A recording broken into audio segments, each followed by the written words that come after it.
Hello, my name's Kurt, and this is Simple Shop Creations. And in this video series, I'm going to go through the steps on how I produce multiple copies of this style of cutting board. But first, let me tell you that this introduction is going to be used for all the parts of the process that I upload so you guys can view. So if you want to skip this introduction, it's just you've seen it once before, just go down in the description below, and there'll be chapters of certain portions of the video. And just click on one of the timelines and you can get right to the video. If you like to purchase this template, which I use to create the cutting boards, you can just send an email to simpleshopcreations@gmail.com and we will work out the arrangements from there. There will be a cost associated, so just go down in the description and you can get my email address down there. In addition, there will be above me what part of the video this is and what process or what step we are in the process of batching these small cutting boards out. So with that, let's go ahead and continue on with the video series on how to mass produce these cutting boards. Hey, welcome back to part 6, sanding and oiling of the small cutting boards. Here I'm using a drum sander, and the manufacturer of the drum sander is Laguna, and it's a 16 by 32. Currently, the sandpaper being used is an 80 grit sandpaper, and as you can see, I'm just plopping them down on one side and then letting them just run through automatically. And I'm doing it 4 times on each side, and then I need to bring it over to my bench, and then I'll start to sand the sides. So that'll be up momentarily. So enjoy the rest of this portion, and then I'll be back to banter some more.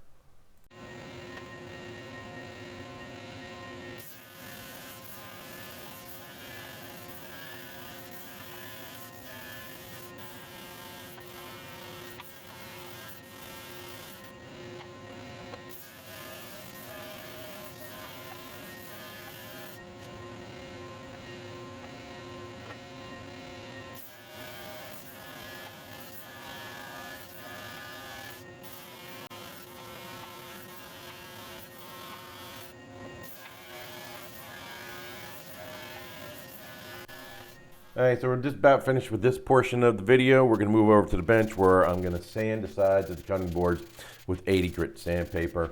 There I'm using like a black rubber thing that conforms to the rounding edges of this of the cutting boards. Also, you can see in the background there behind the green tape, there's a I guess sandpaper ripper. Works quite well. That's this sheet sandpaper that I picked up at the local hardware store. This is a very long process. I'm only going to show you doing about 3 or 4 boards.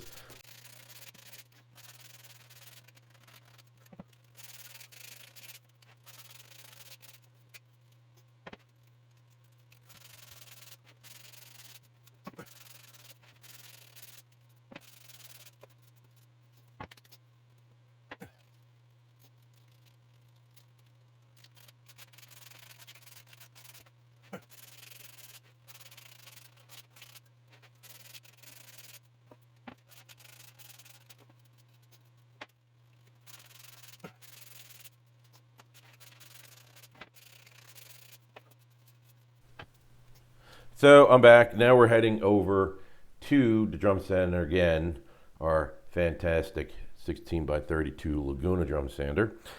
It runs on 125 volts, and I'm sure you can convert it over to 220 if you wanted to. So here I am using 120 grit sandpaper. I also slowed the speed down a little bit, and I'm also going to be only doing it 3 times on each side of the cutting board. Now I don't, shall we say, pencil mark the boards during this process. You pretty much can see how smooth it gets, and plus you can feel the texture of the board as you go through the various stages of sanding. So I didn't waste my time pencil marking them. Just touch and feel, and then move on, move on, move on. And again, once we're done with this portion, we have to go back to the bench and sand the sides again. So I'll be back in a bit to talk some more.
All right, so now we're coming up to the bench portion again.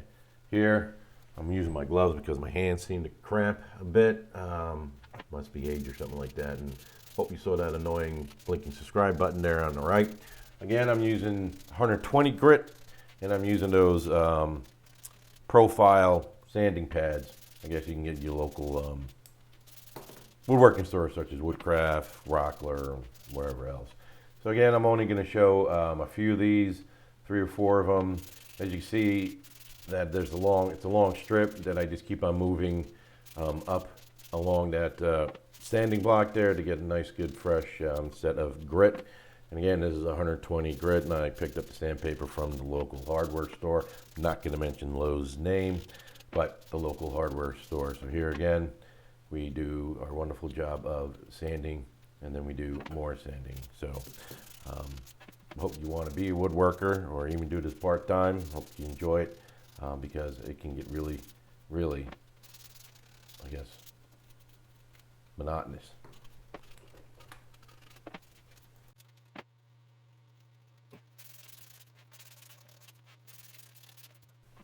And real quick, don't forget to look down in the description.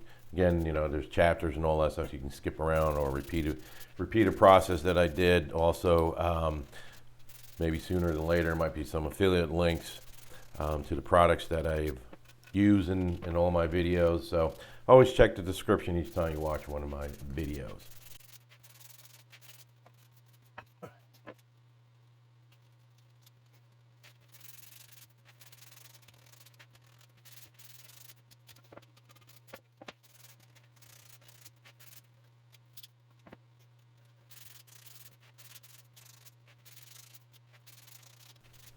Hey, so we're coming up to the last showing of the drum sander.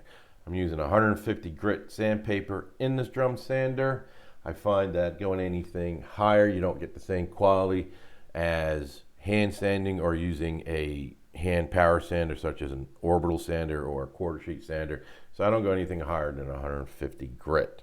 Anything higher than that, I either want to use my hand or use a power hand sander. So here, the sandpaper that I use is basically from Laguna or Jet. As long as 16 by 32, you'll be good with it. It'll fit in there fine.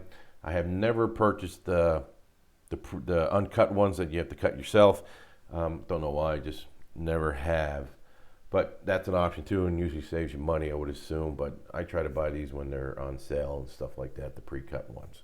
So soon, we'll be heading back over to the bench, and we'll do some more hand sanding on the side. So I'll be back to talk some more in a few seconds here.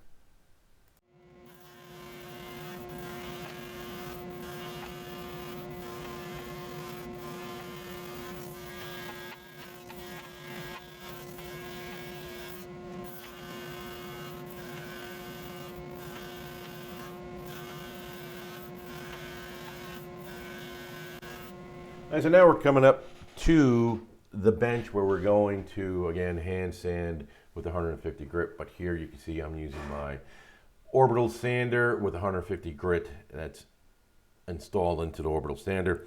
I apparently picked up 2 batches of 120 grit instead of 120 and 150. Didn't realize it, but I'll keep the 120, the extra 120 grit sandpaper, and I'll go back eventually to the local hardware store and pick up some 150 grit sheet sandpaper. So there you can see, again, I am using my hand orbital sander, and it gets a little painful after a while doing that. That's why I always try to remember to put my gloves on, but that doesn't last too long. I got to figure out a way to hold those properly, which you will see eventually when I go to the 220 grit sanding, which will be coming up here in a minute or two. So just enjoy the rest of this, and I'll be back to talk about the other portion of the video.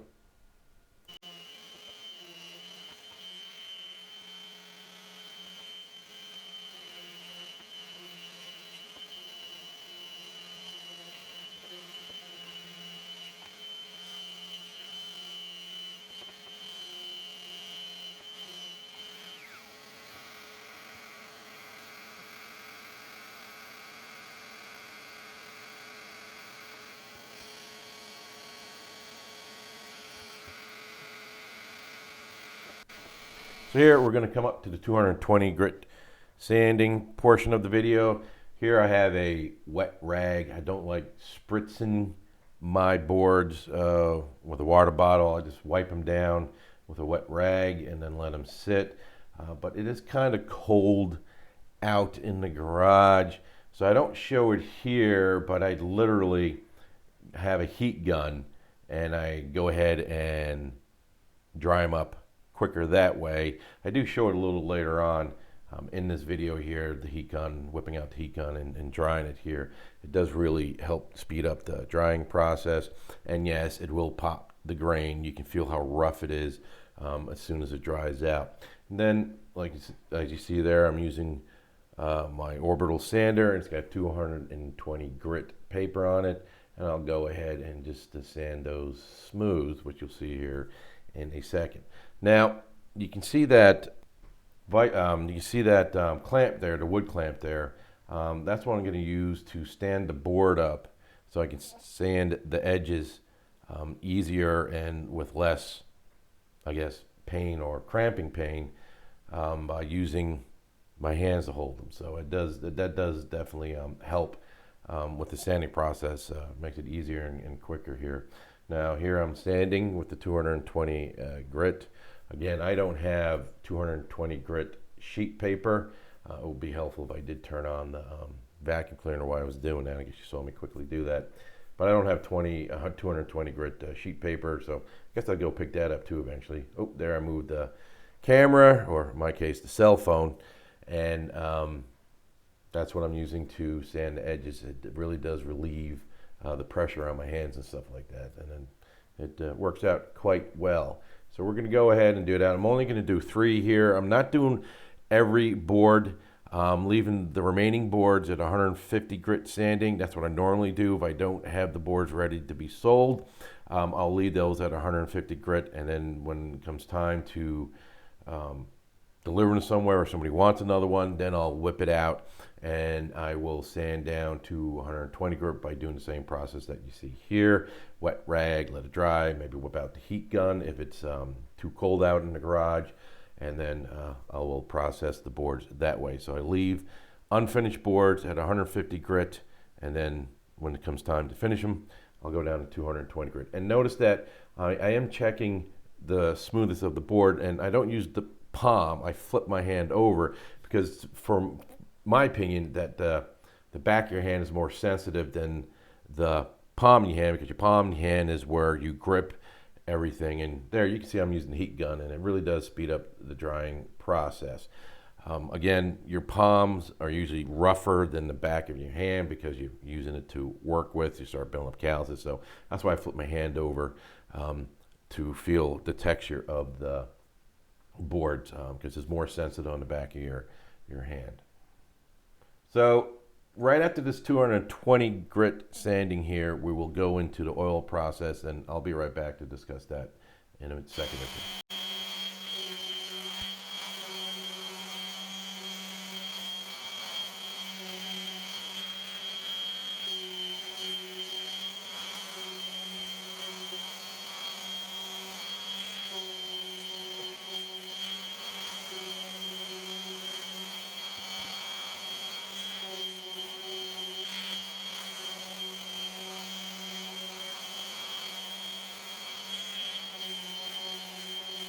Like I say, we're almost done with the 220 grit process here. So what you can see here is I'm going to use a tack cloth to remove all the dust and all that stuff, and then it'll go into the oil bath. But first, I'm going to pop up here in a minute a picture of 3 finished boards and 1 unfinished boards, which you will see the difference here, and here it is. You can see the 3 finished boards, and the real bright one is the unfinished board. So again, those 3 are going somewhere, and I'll leave the other ones at 150 grit until I'm ready to process them and sell them if an order comes in or somebody requests one. Now coming up, you'll see what I use for my oil bath. I basically just use mineral oil that I picked up from Amazon. You see in back there, I'll put a link down and below eventually with my affiliate links. There you see I'm just dumping it in. I'll put 2 boards in there. and I'll let them soak for a half an hour on each side, and then I'll flip it and let it soak for a half an hour again. And behind it is a rack, and that rack that I'm using is actually from a dishwasher that I removed, and you just trim it apart, cut it, and you can use them to hold small cutting boards. And if you have a bigger rack, you might be able to use it to hold even larger cutting board. That rack back there can hold 5 boards. Once I take the boards out of the bath, I let them sit on that rack overnight and then get nice and dry. And then you can put your beeswax on it, and then you're done, and they can be shipped. So with that, have yourself a wonderful and happy and healthy day. In the next video, it won't be part 7. It'll just be how I laser engrave these boards. So it'll be a quick video on how I laser engrave some of the small cutting boards. Until then,